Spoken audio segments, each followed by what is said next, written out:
AP ముఖ్యమంత్రి చంద్రబాబు నాయుడు గారు కొందరు మహిళలతో సమావేశమయ్యారు. తొలుత ఆర్టీసీ బస్సులో ప్రయాణించారు. మహిళలతో పాటు మహిళలకు ఉచిత బస్సు సర్వీస్ పథకం ఎలా అమలవుతుంది అని వాళ్ళు ఫీడ్బ్యాక్ తీసుకునేందుకు చంద్రబాబు నాయుడు గారు బస్సులో ప్రయాణించారు. అయితే ఇదంతా అప్పటికప్పుడు హఠాత్తుగా ఒక బస్సు వెళ్తూ ఉంటే దాన్ని ఆపేసి వెళ్లి అక్కడ సహజంగా ప్రయాణికులతో ఇంటరాక్ట్ అవ్వడం కాదు, ఇది ప్రణాళిక ప్రకారమే జరిగిన కార్యక్రమం అనేది క్లియర్ గా అర్థమవుతుంది. ఎందుకంటే చంద్రబాబు నాయుడు గారు ప్రయాణిస్తున్న బస్సు వెళ్తుంటే 2-3 పైన డ్రోన్ కెమెరాలు ఎగురుతూ ఉంటే బస్సులో 2 కెమెరాలు, వెనక ఒక పెద్ద కాన్వాయ్, ప్రీ ప్లాన్డ్ గా, పైగా మొత్తం బస్సులో అంతా ఆడవాళ్లే ఉన్నారు. అంటే కేవలం ఆడవాళ్ళని బస్సులో ఎక్కించి చంద్రబాబు నాయుడు గారు ఇలా ఇంటరాక్ట్ అవ్వడం, దాన్ని అంతా షూట్ చేయడం అంత ప్రణాళిక ప్రకారం చేశారు అన్నది అర్థమవుతుంది. తప్పేం కదా. ఆ తర్వాత ఒక హాల్లో మహిళలతో కలిసి భోజనం చేస్తూ అక్కడ వాళ్ళతో కూడా ఇంటరాక్ట్ అయ్యారు. చంద్రబాబు నాయుడు గారు ఈ రాష్ట్రంలో గంజాయి విపరీతంగా ఉంది, ఫిర్యాదులు వస్తున్నాయని డైరెక్ట్ ఒక మహిళ చెప్పేసరికి చంద్రబాబు నాయుడు గారు సమాధానం చెప్పడానికి ఇబ్బంది పడడమే కాకుండా హఠాత్తుగా వైఎస్ఆర్ కాంగ్రెస్ పార్టీ మీదకి టాపిక్ మార్చారు ప్రజల్ని. అంటే చంద్రబాబు నాయుడు గారు తాను మంచి వ్యక్తిని అని ఎస్టాబ్లిష్ చేసుకోవడానికి ఎలా పావులు కదుపుతారు అన్నదానికి ఇది ఒక ఎగ్జాంపుల్. అసలు ఎన్నికల్లో డబ్బులు ఎందుకు తీసుకుంటున్నారు అని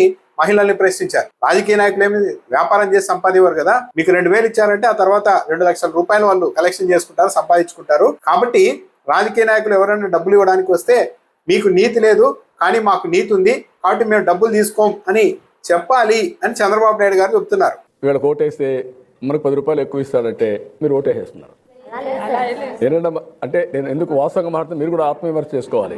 ఏ రాజకీయ నాయకుడు ఇంట్లో నుంచి డబ్బులు తేడు కదా, సంపాదిస్తున్నారు వీళ్ళు వ్యాపారాలు చేసి, లేదు కదా. రెండోది మీకు ఇచ్చే డబ్బులు లంచమే కదా.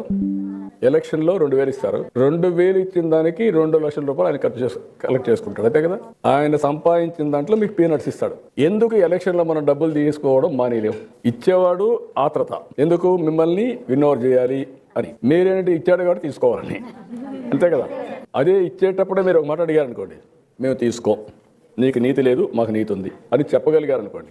ఇక్కడ చూసే వాళ్ళకి ఎవరైనా సరే చంద్రబాబు నాయుడు గారు మొత్తం అసలు డబ్బులు పంచకుండా మొత్తం ప్రజాస్వామ్యాన్ని, ఎన్నికల వ్యవస్థను ప్రక్షాళన చేయాలనుకుంటున్నారు, కానీ ఇతరుల వల్ల సాధ్యం కావడం లేదేమో అనే అభిప్రాయం కలుగుతుంది చంద్రబాబు నాయుడు గారి మాటలు చెప్తే. చంద్రబాబు నాయుడు గారు ఒక రాజకీయ నాయకుడై ఉండి ఒక రాజకీయ పార్టీని నడుపుతూ ఆ రాజకీయ పార్టీ కూడా ఎన్నికల్లో డబ్బులు పంచుతూ ప్రజల్ని నిష్ఠూరమాడుతూ ఉన్నారు.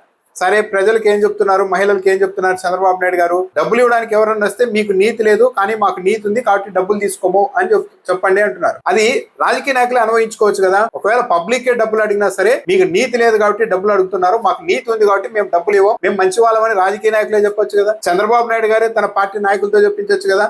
చంద్రబాబు నాయుడు గారు కనీసం కుప్పంలో అయినా దీన్ని ఇంప్లిమెంట్ చేయవచ్చు కదా. మేము ప్రజలకు 1 రూపాయి ఇవ్వము, మేము నీతివంతులం, ప్రజలకు నీతి లేకపోయినా సరే మాకు నీతి ఉందని చెప్పొచ్చు కదా. అంటే నీతిని ప్రజలు అనుభవించుకోవాలి కానీ రాజకీయ నాయకులు అనుభవించుకోరా?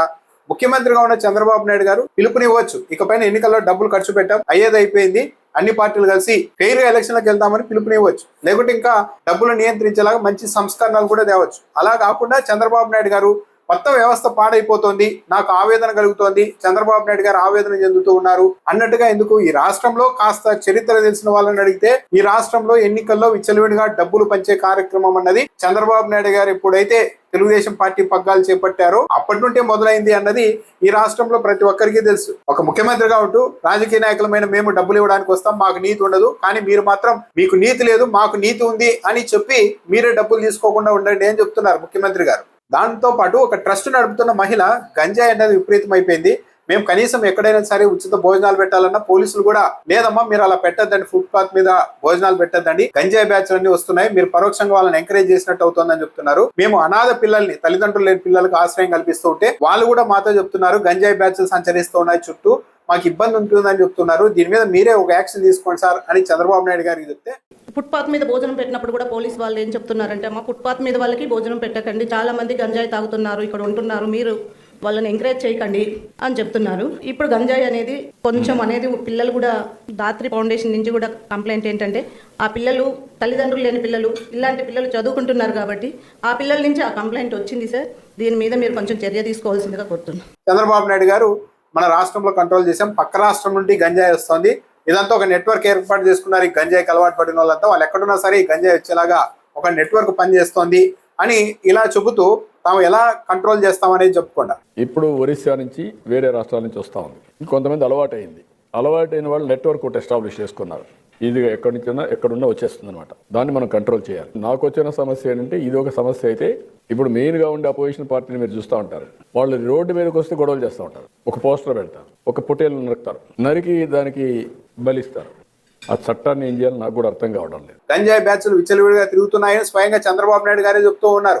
ఒక నెట్వర్క్ ఏర్పాటు చేసుకున్నారు, ఒడిశా నుండి వస్తోందని కూడా చంద్రబాబు నాయుడు గారు చెప్తున్నారు. చంద్రబాబు నాయుడు గారు ముఖ్యమంత్రి అయ్యండి, ఇంత ఎక్స్పీరియన్స్ ఉన్న ముఖ్యమంత్రి అయ్యండి, చంద్రబాబు నాయుడు గారు ఏదో ఇంకోరు పరిపాలనలో ఉన్నట్టు, ఇంకోరు అధికారంలో ఉన్నట్టు, తన చేతుల్లో అధికారం లేనట్టు, గంజాయి బ్యాచ్లు ఉన్నాయి, ఏం చేయాలో ఆలోచిస్తున్నాం అని మాట్లాడుతున్నారు. సరే, ఇంకా దానికి సూటిగా సమాధానం చెప్పలేక వెంటనే నాకు ఈ గంజాయి సమస్య ఒకటైతే ప్రధాన ప్రతిపక్షం రోడ్ల మీదకి వెళ్తోంది, ఎక్కడికి వెళ్ళినా సరే రఫా రఫా అంటారు, కటౌట్లు పెడతారు, పొట్టెళ్ళు బలిస్తారు. ఇవన్నీ అంటే ఎప్పుడో ఓటు రెండు జరిగాయి, అరెస్టులు కూడా చేశారు, అవన్నీ అయిపోయాయి. పైగా బాలకృష్ణ కటౌట్ కి ఇట్లా పొట్టెళ్ళు నరికి అభిషేకాలు చేశారు, చంద్రబాబు నాయుడు గారి కటౌట్లకి నరికి తెలుగుదేశం పార్టీ వాళ్ళు చేశారు. గ్రామాల్లో సహజంగానే ఏదన్నా జాతర లాంటివి జరిగినప్పుడు ఇవన్నీ కామన్. కానీ దానిని కూడా ఒక పెద్ద నేరంగా చిత్రీకరించి వైసీపీ వాళ్ళని అరెస్ట్ కూడా చేశారు చంద్రబాబు నాయుడు గారు. అవన్నీ ఆగిపోయాయి. కానీ మళ్ళీ ఈ రోజు వాళ్ళు పొట్టేలు నరుకుతున్నారు, రఫా రఫా అంటున్నారు, రోడ్డు మీదకి వచ్చారు, ఇది నాకు పెద్ద సమస్య అయింది అని చెప్తున్నారు. గంజాయిని మీరు ఎలా కంట్రోల్ చేస్తారో చూడండి సార్ అంటే వైసీపీ వాళ్ళది నాకు పెద్ద సమస్య అయిపోయిందని ఒక ముఖ్యమంత్రి డైవర్ట్ చేసే పనిలో దిగారు. అంటే అక్కడికి వచ్చిన మహిళలు కూడా చంద్రబాబు నాయుడు గారి పల్స్ కనుక్కున్నట్టుగా ఉన్నారు. చంద్రబాబు నాయుడు గారు సెల్ ఫోన్ ప్రస్తావన తెచ్చారు. మీ అందరి దగ్గర ఎవరెవరి దగ్గర సెల్ ఫోన్లు ఉన్నాయంటే అందరూ సెల్ ఫోన్లు ఉన్నాయి సార్ అని చేతులు ఎత్తారు. ఎక్కడో ఒక మహిళ అది మీరే తెచ్చారు సార్ అంటే అవును సెల్ ఫోన్ నేనే తెచ్చాను అని కూడా చంద్రబాబు నాయుడు గారు చెప్తున్నారు. మీకు అందరికి సెల్ ఫోన్ ఉన్నాయా? సెల్ ఫోన్ ఉన్నాయని చేలిపెక్కెత్తండి. సెల్ ఫోన్ లేని వాళ్ళు లేరు, కానీ మీరు సెల్ ఫోన్ సరిగా వాడడం లేదు. అదే నేనే తీసుకొచ్చాను ఆ రోజు, అందులో నన్ను ఎగతాళి చేశారు సెల్ ఫోన్ అంటే. యాక్చువల్లీ ఇండియాలో సెల్ ఫోన్ అన్నది మొట్టమొదటిసారిగా 95 జూలై 31వ తేదీన పశ్చిమ బెంగాల్ ముఖ్యమంత్రిగా ఉన్న జ్యోతి బసుకు అప్పటికి కేంద్ర టెలికాం శాఖ మంత్రికి మధ్య తొలిసారిగా ఈ సెల్ ఫోన్ లో మాట్లాడుకోవడం జరిగింది. సెల్ ఫోన్ అన్నది చంద్రబాబు నాయుడు కనిపెట్టలేదు, చంద్రబాబు నాయుడు గారు తీసుకురాలేదు. సెల్ ఫోన్ కు అసలు చంద్రబాబు నాయుడు గారికి ఎలాంటి సంబంధం లేదు. కానీ ఈ రోజు సెల్ ఫోన్ నేనే తెచ్చా అంటే అక్కడికి వచ్చిన మహిళలు చంద్రబాబు నాయుడు గారు పల్స్ కనుక్కున్నట్టున్నారు. ఎక్కడికి వెళ్ళినా సెల్ ఫోన్ నేనే తెచ్చా, నేనే కనిపెడతా అంటారు. కాబట్టి మనం కూడా అలా అంటే చంద్రబాబు నాయుడు గారు కాస్త ఆనందపడతారు అనుకుంటున్నారేమో. ఒక మహిళ మీరే తెచ్చారు సార్ సెల్ ఫోన్ అని చెప్తే అవును నేనే తెచ్చాను సెల్ ఫోన్ అని కూడా చంద్రబాబు నాయుడు గారు చెప్తున్నారు.